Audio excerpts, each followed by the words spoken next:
Keutamaan orang yang meninggal pada bulan Ramadan, apakah ada keistimewaan? Baik, pertanyaan ini walaupun juga mewakili beberapa pertanyaan dari yang lainnya, kita akan melihat dari dua sudut pandang.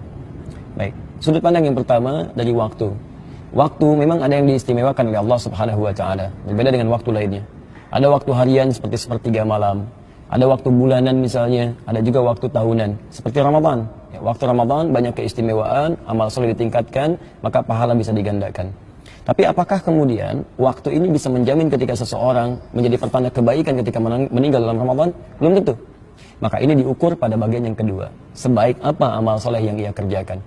Ini yang paling penting. Apa Anda bisa katakan kalau ada orang fasik misalnya, orang kriminal meninggal di bulan Ramadan, apa ini menandakan bahwa dia istimewa? Bahkan mungkin ada orang kafir meninggal saat Ramadan. Apa ini menandakan bahwa dia orang baik dalam pandangan Allah? Belum tentu. Di ukuran kebaikan itu, kapanpun dia meninggal, kita tidak bisa menentukannya. Karena Allah mengatur sesuai dengan ajalnya. Quran surah ke-7 ayat 34. Walikulli ummatin ajal. Setiap umat bahkan punya batas waktu usia. Fa'idha ja'a ajaluhum la yastakhiruna sa'ata wa la yastaqdimun. Kalau kemudian ajalnya tiba, maka dia tidak bisa memilih. Mau maju, mau lambat. Apa Anda bisa katakan, ya Allah, kalau boleh tunda sedikit sehingga sampai Ramadan? Tidak. Ya, ajal bukan seperti pernikahan yang mungkin Anda bisa rencanakan. Anda kemudian bisa tampilkan. Ajal kapanpun bisa tiba. 1 menit menjelang Ramadan, Anda mungkin meninggal. Tapi poinnya adalah, jika Anda ingin meninggal dalam kebaikan, maka tingkatkanlah amal saleh. Maka kapanpun Anda meninggal kepada Allah Subhanahu wa taala kembali, maka Anda diwafatkan dalam keadaan husnul khatimah.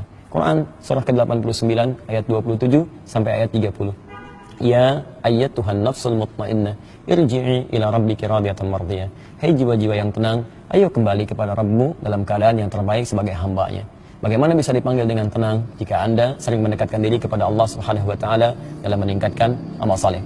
Jadi Ramadan, kalaupun ada orang wafat di dalamnya, belum tentu menjadi tanda kebaikan dalam wafatnya, kecuali jika dia wafat dalam keadaan saleh, meningkatkan amal baik kepada Allah Subhanahu wa taala.